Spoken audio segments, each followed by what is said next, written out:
Perhaps not, but it's definitely where our head is right now. And Todd Archer feels the same way. Todd covers the Cowboys for us. And I will remind you of the history between Sean Payton and Jerry Jones. And Todd Archer writes, if Jerry is going to be fundamentally fair to Mike McCarthy, he needs to make a trade for Payton, meaning the coach, since the Saints still own his rights, or come out and just say McCarthy is his coach. That won't end speculation, of course. Once the season starts, McCarthy will be looking over his shoulder the entire time. Every loss will be dissected through the prism of Payton. Dak Prescott's development will be evaluated through the Payton prism. Everything in 2022 will be WWSPD. What would Sean Payton do? Fascinating. Kmart, what do we think? I think Todd's right. Regardless of the Sean Payton of it all, Mike McCarthy was going to enter this season looking over his shoulder. If Jerry said, he's our coach, he's my guy, every week, wouldn't we question it anyway, depending on how this team does? And that was the problem of these two seasons being, the first year not being good, this season being a complete disappointment. Regardless of Sean Payton, that was the issue. But when I talked to people yesterday about Sean Payton and the Cowboys, I was immediately told, he's definitely going to end up in Dallas. League people believe he will definitely end up in Dallas. It's a matter of when, not if. Wow. Okay, that's even better than I was hoping for.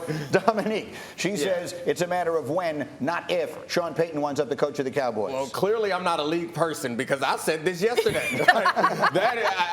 Once it was out there after Jerry Jones's quotes on Friday, and then the news, kind of the rumors about Payton were out there, it seemed completely obvious to me because if you guys don't know, Jerry Jones is not new to the media. He doesn't put that stuff out there and then is surprised by the reaction that it gets. I believe that he has a plan, he has an idea, and the only thing that made me step back a little bit is Sean Payton suggesting that maybe he'll take a year off.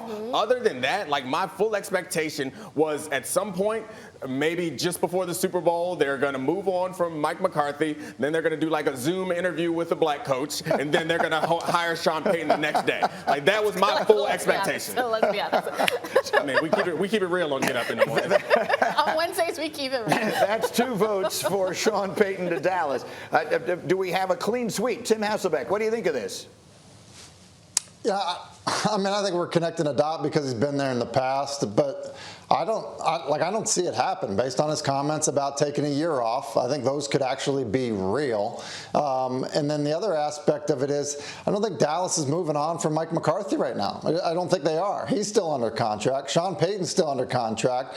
I just don't think it works that way where it's hey, this guy's available. Let's just go grab him because. And truthfully, I don't feel like Jerry Jones has ever really operated like that with his head coach. Think back to the patience he had with Jason Garrett. I just don't think that's how it's going to go with Mike McCarthy. I don't think it's going to end that quickly for him. I know that people have been very critical of him, and I don't think there's any doubt that he's going to be under a ton of pressure. Granted, you asked me coming into the season who was under the most pressure in Dallas. I said it was Mike McCarthy. That's always going to be the case, but I don't think that means they're going to replace him with Sean Payton, especially because I'm not sure Sean Payton's going to coach this year.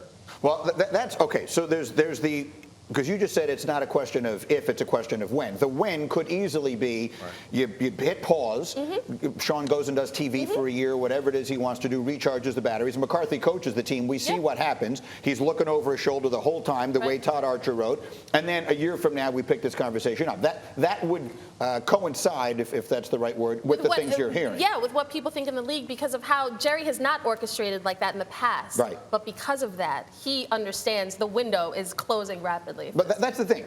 We sometimes have an image of Jerry Jones as though he's like George Steinbrenner because of the high profile and all that kind of stuff. But Steinbrenner used to shuffle managers in and out all the time. Jerry has not done that. That is correct. But guys like Sean Payton don't come available all the time either, Dominique. This is a unique situation. That's my point. I think it's a clear upgrade. which is hard to find, especially in coaches because it's so hard to measure their impact. It's hard to know when you have a clear upgrade opportunity. He has it right now, and I do think it will be out of character for Jerry to do it, but I don't think it will be outrageous. Again, it's because of what he said on Friday. Like I said, he's not a fool. Like, he's not saying this stuff and then surprised by the reaction. I'm confused at why he would be doing anything that would heighten the pressure or make his coach feel less certain, because if you remember, one of the big issues with their team in the playoffs was discipline. By By putting out what he said on Friday, you don't do anything but undercut your coach's credibility even more, which makes it even harder for him to institute whatever disciplinary measures he needs to eliminate the penalties and eliminate those type of mistakes. All right. Well, thank you for watching ESPN on YouTube. For live streaming sports and premium content, subscribe to ESPN+.